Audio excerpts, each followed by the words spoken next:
Ողջույն Արագինյուզի սիրելի հետևորդներ, եթերում ըստեյությանն է, մեր տաղավարում այսօր հյուրընկալել ենք Քոչարի կուսակցության նախագահ Արտակ Սարգսյանին։ Բարև ձեզ, պարոն Սարգսյան, շնորհակալ ենք հրավեր ընդունելու համար։ Բարև ձեզ, շնորհակալ եմ հրավերի համար։ Սիրով։ Պարոն Սարգսյան, օրերս իմ հյուրը դերասան Լևոն Հարությունյանն էր, ով նշեց, որ ձեզ է տեսնում Հայաստանի ղեկավարի պաշտոնում։ Ինչով եք արժանացել դրան, քանի որ ձեր միակ հանրային ելույթը, այսպես ասած, որին ականատես եղել ենք մենք, դա եղել է Բագրատ Սրբազանի գլխավորած շարժման ժամանակ ունեցածը։ Ես չգիտեմ, թե ինչով Լևոնը հիմնավորում, որ ինձ է տեսնում, ես երախտապարտ եմ եւ հույս ունեմ, որ չեմ հիասթափեցնի այդ մարդուն։ Իրան Լևոնին չեմ ճանաչել անձամբ, մենակ դատի օրը դատարանում ենք ծանոթացել, երբ որ եկել էր սատարելու։ Հանրային ելույթներ երևի ուրիշ ալիքներով շատ եմ ունեցել Բագրատ Սրբազանի շարժման ժամանակ, այո, եղել է մի փոքր ելույթ քննչականի կողմ դիմաց եւ հետո եկեղեցում եւ դրանից հետո մյուս օրը թե երկու օր հետո ձերբակալվել ենք։ Դե դուրս գալուց հետո արդեն չնայած երբ որ շարժմանը մոտեցանք, ասացինք, հարց տվեցին լրագրողները, հատուկ եկել եք միանանք Սրբազանը, ասացինք ոչ, եկել ենք մեր շարժումը սկսենք, քանի որ ժողովրդական շարժում է, սատարում ենք խորհրդով ամեն ինչով։ Ով է Արտակ Սարգսյանը։ Դուք ձեզ քաղաքական գործիչ համարում եք։ Այո, համարում եմ։ Ով է Արտակ Սարգսյանը, երևի ժողովուրդը պետք է ասի, ով է Արտակ Սարգսյանը, անցյալը, մեր անցյալը, ասենք, մյուս քաղաքական գործիչների պես պարզ չի լինի, քանի որ կան այլ երկրների պետական գաղտնիքներ, եւ մեր ժողովուրդն էլ պետք է հասկանա, որ մենակ այդ ճանաչելով, որ ճանաչել են սրանից առաջ ղեկավարներին, սանիկներին, հարսներին, փեսաներին, բոլորին վարորդներին, վարորդների սիրուհիներին, ու հիմա էլ մարդ են ման գալիս, որ գա դրանց պատժի, մեկ անգամ էլ պետքա սենց ղեկավար ունենա, որ անցյալը այդքան բացահայտ չի կարա լինի, էլի։ Հանրությունը ձեզ ճանաչեց Arthur Brothers անունով, ինչու հենց Arthur Brothers, որն է նախապատմությունը այս անվան։ Դե նախապատմությունը, քանի որ Արտակ անունը արտասահմանում մի քիչ դժվար է հիշվում, Arthur-ը անգլիական գաղութային երկրում այնտեղ H-ով է գրում ARTHUR, Arthur, անգլիական այդ գաղութային երկրներում Arthur անունը ավելի լավ է, արաբական երկրներում Արտակը նույնիսկ մի քիչ վատ արտասանությամբ ուրիշ բառ է նշանակում եւ ընկերները անուններ էին տալիս եւ մեծ եղբայրը Արթուրն է, բացի դրանից Կենիայում կար ժամանակ, երբ որ պայքարում էինք, այսինքն հիմա էլ մեր ստեղծած հատուկ ջոկատը պայքարում էր եւ պայքարում է տերորիզմի, դրանցից մեկը տերորիզմն է եւ ունեինք շատ վտանգավոր իրավիճակ Սոմալի, Սուդան սահման, Ալ-Շաբաբի դեմ, բոլոր ջոկատայինների անձը եւ ինքնությունը խիստ գաղտնի էր պահում, նույնիսկ երբ որ գլխամաս էին մուտք գործում մեր ջոկատայինները, նրանց երեսները փակ էր, միայն մատնահետքով էին նույնականացում եւ պլաստիկ քարտով, նույնիսկ պահակները, նրանց դեմքերը չեն կարողանում տեսնել, քանի որ գործ ունեինք թե թմրահակա նարկոտիկը եւ Ալ-Շաբաբի պես տերորիստական խմբավորման հետ։ Պարոն Սարգսյան, Քենիայում գտնվելու ժամանակի ձեր գործունեության մասին լեգենդներ են պտտվում, ասում են դուք այնտեղ զբաղվել եք թալանով։ Ինչպես կմեկնաբանեք սա։ Համապատասխանում են արդյոք այս պտտվող լուրերի իրականությանը։ Իրականում, եթե նայեք Կենիայի էկոնոմիկան եւ ինչ որ կենիացու որտեղ էլ հարցնեք եւ ոչ թե ինքնագովազդով զբաղվել, այլ Կենիայի էկոնոմիկան հենց սկսել է զարգանալ, երբ որ Արթուր եղբայրները մուտք են գործել այդ երկիր եւ հետագայում կամա թե ակամա հայտնվեցին քաղաքականության մեջ, քանի որ այդ ժամանակ դեռ օպոզիցիայի ղեկավար, սկզբից վիցե-պրեզիդենտն էր Կիբակին, հետո հանեցին, հետո օպոզիցիայի ղեկավար եւ ես նրա աղջկա հետ էի հանդիպում, հետո իհարկե ամուսնացանք եւ ես ինքնագովազդով չեմ զբաղվի, բայց Կենիայի էկոնոմիկան սկսեց աճել, երբ որ Արթուր եղբայրները հայտնվեցին այնտեղ եւ դա փաստ է, որ չի ոնց որ Կիբակին չես կարա ջնջես Կենիայի պատմությունից, այնպես էլ Արթուր եղբայրներին նրանց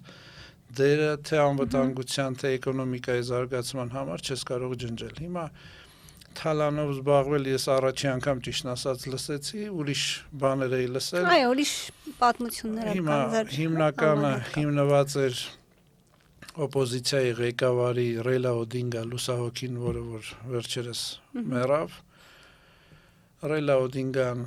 լինելով մեր թիմակից, հետագայում պարտքով գումար վերցրեց, չկարողացավ վերադարձնել եւ դարձավ մեծ թշնամի, իհարկե ուրիշ սպոնսորներ ունեին, շահերի լուրջ բախում կար, Ռուսաստանն էր նրանց ֆինանսավորում, մի խոսքով շատ լուրջ եւ նա սկսեց սատարել նախկին բռնապետին Արաբ Մոին, որը որ 27 տարի Կենիայի ղեկավարն էր եւ նրան մենք հաղթել ենք արդար ընտրություններով, իսկ Ռեյլա Օդինգան դարձավ նրա թմակից եւ սկսեցին սկզբից իհարկե հեքիաթներ, որ եկել են ինձ սպանեն, հետո երբ որ կոկաինը մենք մեծ քանի որ Կենիայում թմրադեղերի ձերբակալությունները, կալանավորումները գնում էին ոստիկանություններ եւ կորում էին, չկար կենտրոնական բազա։ Մենք ստեղծեցինք մեր գումարներով DEA-ը, Drugs Enforcement Agency-ն, հականարկոտիկը եւ ունեցանք մեծ հաջողություններ եւ Կենիան միակ երկիրն էր մնացել, որ ուղիղ չվերթներ կար Եվրոպա, մնացած բոլոր աֆրիկական երկրներից չվերթները կանգնացվել էին հենց նարկոտիկի տրաֆիկի համար։ Նարկոտիկի եւ իլեգալ փախստականների, հա։ Եվ Կենիան մնաց այդ երկիրը, որ ուղիղ չվերթները կան մինչև հիմա եւ մեծ հավատ տարբեր միջազգային կառույցներում իշնորհիվ մեր ստեղծած կազմակերպության։ Ասում են Կենիայից ձեր հեռանալուց հետո հայերին, այսպես ասած, մեղմ ասած, լավ չեն վերաբերվում։ Այս մասին ինչ կասեք։ Ես կասեմ, որ սուտ է, հակառակը, ինչքան հայ են տեսնում, հարցնում են Արթուր եղբայրներին, գիտեք, ես հանդիպել եմ մարդկանց, անունները չասեմ, ուրիշ կուսակցությունից, որ զանգել են, խնդրել են հանդիպում եւ պատիվ տան, իրանք ինչ-որ կոնֆերանս էին ընդեղ գնացել, ասել էին այսին ժամից դուրս չգաք հյուրանոցից, դուրս էին եկել էին զենքով թալանելու եւ երբ որ բաջը տեսել էին Հայաստան, փողոցը անցել էին մյուս կողմը իրենց ղեկավարների մոտ, եկել էին, ասել էին դուք Արթուր եղբայրներին գիտեք, այո, ամեն ինչ վերադարձրել են, ասել են հանգարտ չասեք, չբարձրաձայնեք, որ մեզ ման չգան։ Ես կասեմ, որ սուտ ինֆորմացիա Ինչու է այս լեգենդները պատտվում ձեր անվան շուրջ։ Տեսեք, հիմա լեգենդ մի մասը երևի ճիշտ է, մի մասը հորինված կա, քաղաքական հետապնդումներ, երբ որ ուզում էին նախագահին հարվածել, ամենալավ թիրախը ես էի, քանի որ սպիտակամորթ է եւ նրանք տարբեր մակարոններ էին կպցնում Ռասպուտին, միտեղ մյուս տեղը Դրակուլա, որ դաժանա իր թշնամիների հանդեպ, հիմա կա ճշմարտություն, կա ճշմարտություն, մենք օգնում էինք Սուդանում քրիստոնյաներին, երբ որ նրանց կոտորում էին եւ եղել են բազմաթիվ դեպքեր, իսկ Ռասպուտին էլ դրել էին, ասում են, որ քանի որ նախագահան ամեն ինչով լսում է ինձ եւ ես էլ ակցենտ երևի ունեմ մի քիչ անգլերենի, ասում են ես իրանց համար ռուսական է հիմա բոլոր post սովետական երկրների ակցենտը իրանց համար ռուսական է, Ռասպուտին հետո այդ WikiLeaks-ի հայտարարությունը, որ մեր մասին Հիլարի Կլինտոնի համար երևի 4 էջ էր, մեր համար երևի 500 էջ էր, թե ինչ էր, տարբեր զեկուցագրեր, տարբեր դեսպանատների, որ հայտնում ենք, որ Արթուր եղբայրները էս են անում, հայտնում ենք, են ենք անում, այնտեղ կար մաս, որ եկել են ոչնչացնեն օպոզիցիայի ղեկավարին, այդ ժամանակ արդեն կար օպոզիցիայի ղեկավար, որ հենց ֆինանսավորվում էր արևմուտքի կողմից եւ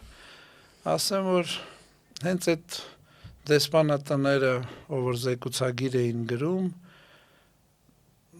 Ամերիկյան Միացյալ Նահանգների թե մյուս, ասենք մենք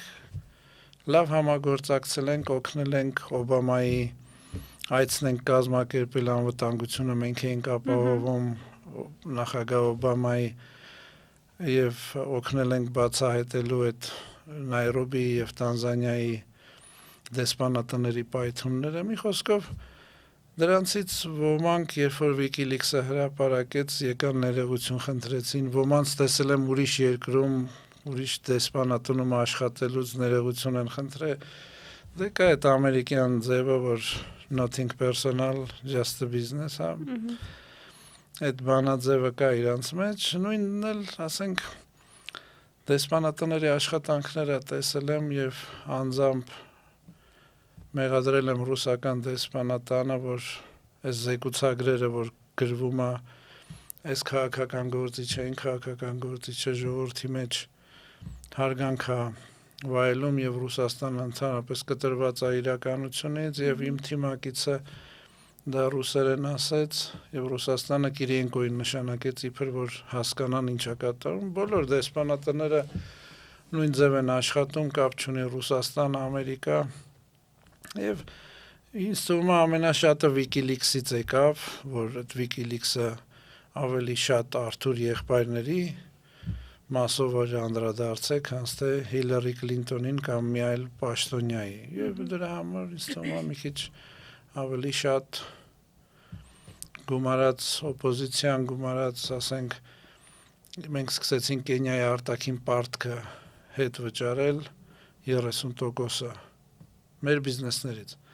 Եվ մեզ կանչեցին, հիմա չասեմ, որ երկրի ղեկավարությունից ասեցին երիտասարդներ, այս պարտքը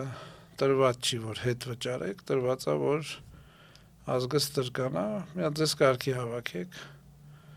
Իհարկե շարունակեցինք, սկսեցին հետապնդումներ, տարբեր անունով, տարբեր սկանդալներ, բայց իրականությանը չհամապատասխանող, ասենք հիմա ինչ-որ Ռուսաստանը անում է Հայաստանով ոսկին սանկցիայի տակ է, գնում է Դուբայ, նույնն էլ Արթուր եղբայրներն էին անում եւ դրանից վճարում էին Կենիայի արտաքին պարտքը եւ 30%-ը մենք մեր գրպանից փակել էինք։ Շատ կար, ասենք հատման կետը մեկ էր Արթուր եղբայրներ, բայց ասենք պատճառները, որ պետքա Արթուր եղբայրներին պիտակավորեին, շատ էր։ Սկսած թմրադեղերը, որ որոշ պաշտոնյաներ խրված էին դրա մեջ եւ մենք հետևներից գնում էինք, ձերբակալում էինք դեսպանատների աշխատողներ, ՄԱԿ-ի աշխատողներ, չենք գործ հարուցում, կանչում էինք, սկանդալ աշխատում էինք չանենք Կենիայի հետ հարաբերությունները չփչացնենք։ Ուզում ասեմ, պատճառները շատ էին, այդ 27 տարի, որ նախագահը բռնապետը Արաբ Մոյը սարքել էր, հա, ու մենք դրա մեջից փորձում էինք դուրս գալ, այսինքն երկիր էր, որտեղ ոստիկանը դուրս էր գալիս իր 8 ժամյա հերթափոխի եւ զենքը կամ Կալաշնիկով էր կամ G7 էր հեկլերկող, $30 տալիս էր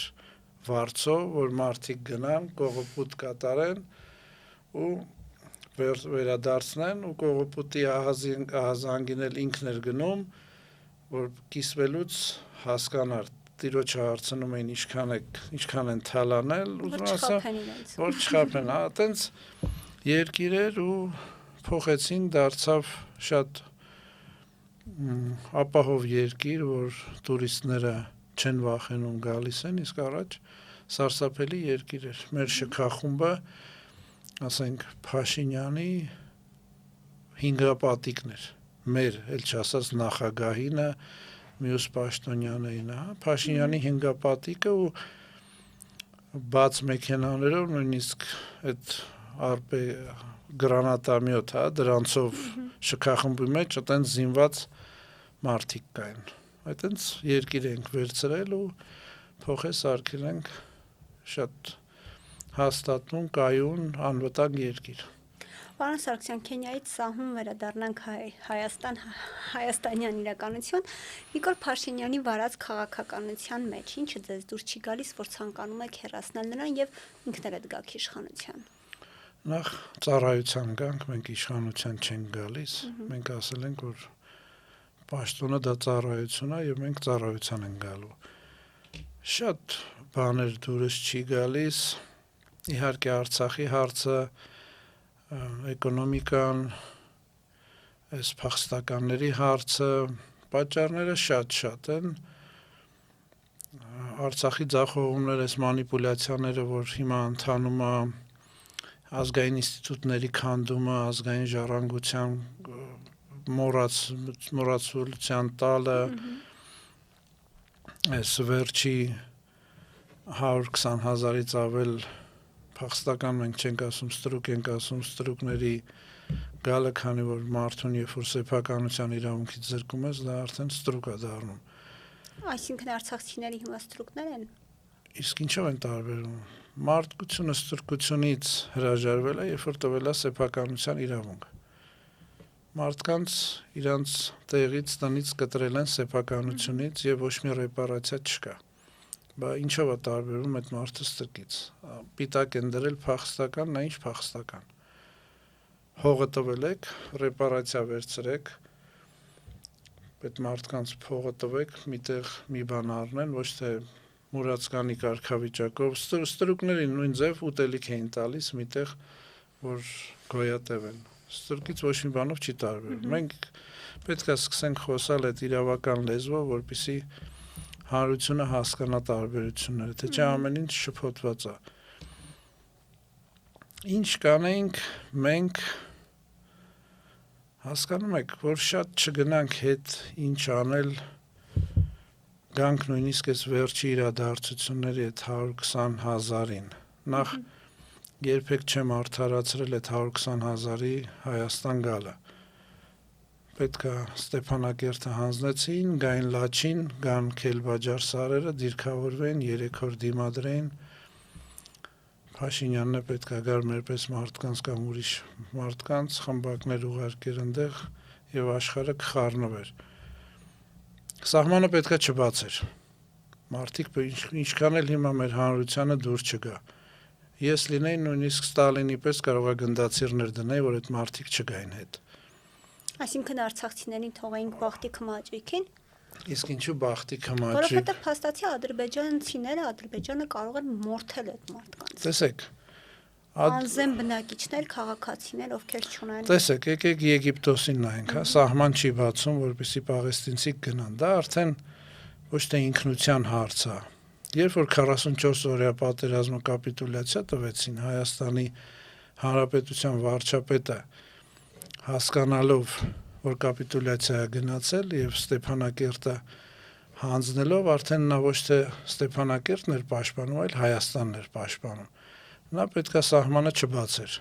Ինչ ձևել իրան միևնույնն է, պիտակավորել էին տարբեր թե դավաճան, արդեն այստեղ Հայաստանի պաշտպանության հարցն էր։ Միլիարդ ու կեսի զենք էին ասում հանձնում ենք։ 3 օր դիմադրեին, ստեղից էլ ջոկատներն էլ ուղարկեին։ Հասկանում եք, սխալները շատ են։ Հայաստանը ամենամեծ հնարավորությունը ուներ Ադրբեջանը կազմալուծելու։ Մենք Ադրբեջանի մեջ մխրճված էինք։ Այտենց հնարավորություն քչեր ունեն։ Մենք ունեինք համարյա ինքնավար տարածք, հասկանում եք։ Քրդերը քանի տարի է, 100 տարուց ավել կռվում են, որ ոչ թե տարածք ունենա, այլ կուլտուրայի այդ ոնց որ Պաղեստինն է, հայերեն ճանաչելություն, հա, իրանց։ Մենք ամեն հնարավորություն ունենք Ադրբեջանը կազմալուծելու։ Հիմա չունենք, հիմա ավելի դժվար է։ Չէ՞ գիտակցում Փաշինյանն այդքան, ինչու չարեց։ Կարող է դիտավորություն է։ Ինձ թվում է, այդտեղ դիտավորություն կլներ, որովհետև Արցախը հանձնելուց նա պետք է լավ հասկանար, որ դա Հայաստանի պաշտպանությունն է եւ չթողեր։ Սահմանը պիտի չբացեր։ Կին երեխա, այո, հանել, բայց մնացածին չբացել։ Կային մի քանի հատ էլ արցախցի պաշտոնյաներ կային, ում էլ համոզել էին, որ հեսա Սյունիքն էլ տարանջատում ենք Հայաստանին, միացնում ենք Արցախին։ Այսինքն այդ անեն չի, որ մենակ այս կողմից, այն կողմից էլ ոնց որ դիտավորություն չէին ուզում այնտեղ ապրեին, գային Հայաստանում, տվեցին, որ գային Հայաստանում։ Այն որ Տրամպը ասում էր, ես հայ ազգին գիտեմ, հանձնվող ազգ չի, մեկ էլ մի օրվա մեջ հանձնվեցինք։ Երևանի կեսի չափ Պաղեստինը կռվում է։ Չէ, Երևանի կեսի չափ է, այդ աշխարհի հզոր բանակը Գազայի Պաղեստինի չէ, Գազան, աշխարհի հզոր բանակը ձև զինված 2-3 կվարտալ է գրավել ու ահռելի կորուստներ է տանում Իսրայելը։ Մենք ունենալով այտենց ռելև ու այտենց խայտարակ, ես ասում եմ ժողովրդի շատի դուրը չի գա ու մի էլ կտրեք այս մասերը, ես չէի բացի սահմանը, նույնիսկ գնդացիրներ կդնեի Ստալինի պես, որ հետ չգան։ Կին երեխա կհանենք ու օգնություն կուղարկենք։ Փաշինյանի ամենամեծ սխալներից մեկը դա էր, որ նա սահմանը բացեց։ Եգիպտոս, Պաղեստին արաբներ են։ Եգիպտացիքին ինչի ոչ ոք չի մեղադրում։ Սահմանը չեն բացում, որովհետև նրանք հասկանում են, այստեղ արժանապատվության, ինքնության, ամեն ինչի հարց է դրված։ Պարոն Սարգսյան, Փաշինյանի հեռացումը ցանկանալ արդյոք կապ ունի նրա հետ, որ Փաշինյանը հիմա փորձում է մեզ ավելի շատ տանել դեպի արևմուտք, գուցե դուք ցանկանում եք մեզ հետ տանել դեպի Ռուսաստան։ Տեսեք, այդ իլյուզիա է, որ Փաշինյանը արևմտամետ է, նախ երկրի ղեկավարը պետք է հայամետ լինի եւ Հայաստանը պետք է հրաժարվի այդ վեկտորներից, դառնա Սինգապուրի պես կամ Շվեյցարիայի պես կամ Իսրայելի պես մի երկիր, ասենք ոնց է Սինգապուրը համ Չինաստանի հետ լավ հարաբերություն ուներ, ունի համ արևմուտքի հետ։ Նույնը Իսրայելը, թե Ռուսաստանի հետ է լավ, թե արևմուտքի։ Շվեյցարիան պետք է դառնա Հայաստանը մի այդպիսի երկիր կամուրջ, որ երկրի այս ռեգիոնի անվտանգության հարց լուծի, հարթակներ տրամադրի, մենք Պարսկաստանի կռվից առաջ առաջարկեցինք կառավարությանը, որ ստեղծեք այդ հարթակները համայնքների, բարձր որ չենք կարա ոչ գախնի պետական մակարդակով բանակցություններ տանել, բայց երկու հայկական համայնքների միջև սկսեք, հետո գախնի բանակցություններ ստեղծեք այդ հարթակը, որ երկու երկրներին բերեք մեր հողի մեջ, մանավանդ որ երկու երկրներն էլ չեն ուզում կռվել։ Եվ երկու երկրներին էլ թողեք, որպեսզի նրանք գլուխները բարձր մնան, ոչ թե մեկը, ասենք, գլուխը ցածր պահի ռեգիոնում, մյուսը գլուխը բարձր պահի։ Հայաստանը պետք է այդ չունենա այդ վեկտորը, բևեռացումը, Հայաստանը պետք է դառնա կամուրջ, իսկ Հայաստանի Հանրապետության վարչապետը, որ արևմտամետ է, դա ինչ-որ իլյուզիա է, նրա միակ վերարտադրման պատճառը չէ, հնարավորությունը 26 թվականին դա դրսի խոստումները եւ ներսի բռնաճնշումները ու Վլադիմիր Վլադիմիրովի հետ գրկախառնում է, դա Դրսի խոստումներ ասելով նկատի ունեք Ռուսաստանի։ Ոչ, արևմուտքի խոստումները, այսինքն նրանք գնում են արևմուտք, փողեր, խոստումներ, գալիս են ներս, որպեսզի այդ խոստումների փողերը մենք լավ հասկանում ենք, ուրա գնում զորքեր, հատուկ ծառայություններ, բռնաճնշումներ, իսկ կատարում են Ռուսաստանի կամքը։ Նրանք ոչ մի արևմտամետ էլ չեն։ Նախորդ անգամ, երբ որ մենք զրույց ունեցանք, դուք նշեցիք, եթե Նիկոլ Փաշինյանն ասեր, որ հող չենք տալու, դուք իր կողքին էլ կկանգնեիք։ Հիմա Փաշինյանը փաստացի հող չի տալիս։ Իր ընտրվելուց հետո, պատերազմից հետո առաջի տարին է, գուցե շատերը դա չեն նկատել, որ հող չի տալիս։ Ինչու չեք կանգնում հիմա իր կողքին։ Չի տալիս։ Այո։ Տավուշը չտվեց։ Նախորդ տարում էր։ Ես նկատել Լավ, եմ հիմա ասեմ, Ադրբեջանը 153 միլիարդի հայց է ներկայացրել։ Եվ Եվրոպան այդ հայցը բավարարելու է։ Ձեզ ինչ է թվում, հողով չեն տալու։ Մեզ կանգնացրել են արդեն պատերազմի դիմաց։ Միջազգային իրավունքը այտենց է աշխատում։ 153 միլիարդ դուք չունեք, ուրեմն այս հողի կտորը կտակ, մինչև վճարեք։ Դրա նախադեպերը պատմության մեջ շատ են եղել։ Շատ նախադեպեր կա։ Հիմա Չինաստանն է Միջին Ասիայից հող վերցրել փողի դիմաց։ Դրանից առաջ ուրիշ տեղ է այտենց եղել։ Այսինքն դա սովորական միջազգային պրակտիկա է։ Մենք էլի հող տալու ենք։ Այս մարդիկ եթե մնան, մենք հող ենք տալու։ Եթե առաջի դեմքը, երկրորդ դեմքը գնում են Հայաստանի դեմ ցուցմունք են տալիս միջազգային ատյաններում, նրանց ամեն ասածը ցուցմունքը Հայաստանի Հանրապետության դեմ։ Մեզ ով պիտի պաշտպանի։ Այդ հայցերը բավարարվելու է, քանի որ այդ միջազգային ստրուկտուրաներում, այդ որ Աստվածաշունչը ասում է երկու տիրոջ չես կարա ծառայի, իրան թվում է թե ինքը գնում է այնտեղ խափում է, բայց այնտեղ մարդակերներ են նստած։ Բարիս բուն իմաստով այնտեղ հենց տանում են այս կապրիզը, աչք են փակում, քանի իրան ցուցումները կատարում է, ուզում է ինքը իրան ասի ես ժողովրդավար, դեմոկրատ ղեկավար եմ, ասում է դե թող ժողովուրդը եթե հանդուրժում է, թող ինքն էլ ասի, բայց դա սենց վարկյանում փոխվող է։ Ու Ադրբեջանի հայցերն է բավարարվելու է։ Մենք հող տալու ենք էլի։ Եթե իրանք մնացին, մենք հող ենք տալու։ Այսինքն մանիպուլյացիաներով, այսինքն ամեն ինչով մենք հողերը տալու ենք։ Մեզ բերե կանգնացրել է արդեն պատերազմի առաջ։ Մենք մեր ժողովրդի խաղաղություն չենք էլ խոստալի, քանի որ այս խաղաղությունը, որ իրանք են քարոզում, դա զիջողականություն է։ Իսկ դրան վերջ չկա։ Մենք պետք է անեինք այն ժամանակ այս նույնն, որ մխրճված էինք Ադրբեջանի տարածքի մեջ, այ մենք պետք է այս նույն քաղաքականությունը այն ժամանակ անեինք։ Հիմա իրանք են անում մեր հանդեպ։ Ներկայումս շատ բիզնեսմեններ, ովքեր նախկինում չեն խոսել, քաղաքականությունից հեռու են, հիմա զբաղվում են քաղաքականությամբ։ Օրինակ Արթուր Ասատրյան, Միրան Պողոսյան, դուք անձամբ ինչպես եք վերաբերվում սրան։ Տեսեք, քաղաքականությամբ զբաղվելը, երբ որ մեր երկրում մարդիկ ասում են ես քաղաքականությամբ չեմ զբաղվում, ես նրանց վախկոտներ եմ համարում, քանի որ նրանք իրանց երեխայի ապագան, իրանց հողի ապագան, ամեն ինչ տալիս են մեր ձեռը կամ մյուսի ձեռը, որ նա մեր տեղը որոշի, իրանք էլ են ժողովրդի լեզվով ասած ուշացած գնացքի վրա թռնողներ են։ Կան ուժեր, որ իհարկե ստեղծվելու է գործող իշխանության կողմից, կան ուժեր, որ ստեղծվելու է այլ ուժերի կողմից, հիմա թվաբանությունը, ես միշտ ասել եմ, երբեք մաթեմատիկան չի խաբում։ Հայաստանի Հանրապետության վարչապետը անցած ընտրություններին 700,000 ձայն էր տալ, շեմը չանցածներով, հա։ Այդ ժամանակ Արցախի հարցը չկար։ Հիմա ուղիղ կեսը, ես պատահական թվեր չեմ ասում, նրան ձայն չեն տալու։ Հայաստանի Հանրապետության բոլոր ընտրությունները շահել է Օվիրը։ Եվ ոչ մի նախագահ մյուսին չի ծախել։ Օվիրը ցուցակը բերել է 50-53-58,000 երկրից դուրս է գտնվում եւ դրանով շահել են։ Հիմա եթե էլի ելներ 50,000, նրանք չէին վախենա։ 450,000 Իրանից,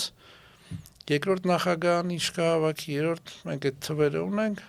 այսինքն ստեղծվում է վատագույն դեպքում մոտ 600-ից 700,000 ձայն, որ գնալու է բողոքական ընտրի երրորդ ուժի։ Հիմա իրանց գլխացավանքը, որ այդ երրորդ ուժը չստեղծվի։ Իրանք ստեղծեն, չգիտեմ, կարտոշկա տշողի կուսակցություն, եսիմ ում կուսակցություն, որ այդ ձեները փոշիանա գնա դրանց մոտ։ Մենք հələ շատ կուսակցություններ ենք տեսնելու, բացի նրանից, որ նրանք ստեղծելու են։ Հիմա էլ այս Եվրոպայից 12 թե 15 միլիոնն էլ որ վերցնում են, որ Մոլդովայի նախադեպը ստեղծեն, այսինքն կարող է կուսակցությանը չգրանցեն։ Դրա դեմ էլ կա քայլեր, չեմ ասի, մենք դրան պատրաստվել ենք, ինչ քայլեր ենք անելու։ Հիմա այդ թիվն այն շատ է վախեցնում։ Ու ձեզ անկեղծ ասեմ, որ թե Արևմուտքին, թե Ռուսաստանին հիմա երրորդ ուժը ձեռ չի տալիս։ Արևմուտքը ասում է, դե սա մեր խոստումները տալիս է, տենանք վերջը ինչա լինելու, Ռուսաստանն էլ իր մարդը ունի այս երկրում,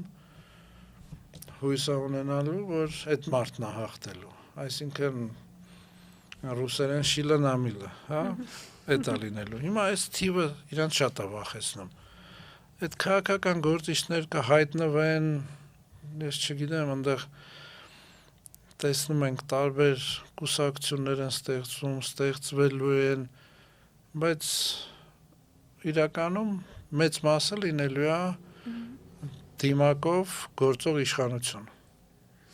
Պարոն Սարգսյան, նորից անդրադառնանք Քենիային, ինչու է Քենիայում Ռուսաստանի ազդեցությունն այդքան մեծ, եւ ճիշտ են արդյոք այն լուրերը, որ Ռոբերտ Քոչարյանը եւ Արա Աբրահամյանը Քենիայում ունեն սեփականություններ։ Չկա ընդհանրապես ազդեցություն, մեզ դիմել էին Քենիայի ռուսական դեսպանը, նրանց միտքը ռազմական բազա ունենալ Հնդկական օվկիանոսում եւ մենք մերժել ենք։ Մեզ բազմաթիվ անգամ դիմել են, մենք մերժել ենք։ Ռուսական ազդեցությունը հենց Ռեյլա Օդինգան, այդ օպոզիցիայի ղեկավարը, այնտեղ ստեղծել էր Մոնեսիս պլանտ, հա, բիոդիզելի, անդադ Ռուսաստանից փողեր էր վերցնում, որ իբր բիոդիզել, բայց քաղաքականության մեջ էր, վերջում Ռեյլա Օդինգան դուրս եկավ Անգլիայի ագենտ եւ իհարկե Ռուսաստանին ժողովրդի լեզվով ասած գցեցին։ Ընդհանրապես ազդեցություն չունի, Ռոբերտ Քոչարյանը հող ունի, ես իմ իմանալով Տանզանիայում, Կենիայում չի եղել եւ երբ որ մենք իմացանք, որ հանք է առնում եւ դա խաբեություն է, մենք ազդակ ուղարկեցինք, որ այդ հողը մի առեք, եթե այնտեղ լիներ այդ ձեր ուզածը, մենք վաղուց առած կլնեինք։ Դե մեջը մի հատ հայ կար, որ շահագրգռված էր գործարքին երևի այն ժողովրդի լեզվով ասած փող էր մտել, մեր ասածը տեղ չհասավ եւ իմ իմանալով Տանզանիայում ունեն, բայց գցվել են ժողովրդի լեզվով էլի ասած, հա, այնտեղ Աֆրիկայում կարան։ Իսկ Արա Աբրահամյանի մասով չգիտեմ, ընդհանրապես, բայց Կենիայում չունեն։ Կենիայում մի հայ եմ հանդիպել, դա էլ եղել է այդ միսիոների, հա, այդ նան միսիոներ կին, որը որ այդ բան անգլիկան եկեղեցու նան, հա, մանաշկա ոնց է հայերեն չգիտեմ, հա, մի հայ եմ հանդիպել, դա այդ աղջիկն է եղել, ուրիշ հայ, միայն տուրիստները գալի գնում էին, ընդհանրապես Ռուսաստանի ազդեցություն չկա, չի էլ կարա լինի։ Եվ պարոն Սարգսյան, ամփոփելով զրույցը մոտենում են 2026-ի խորհրդարանական ընտրությունները, նախ մասնակցելու եք այդ ընտրություններին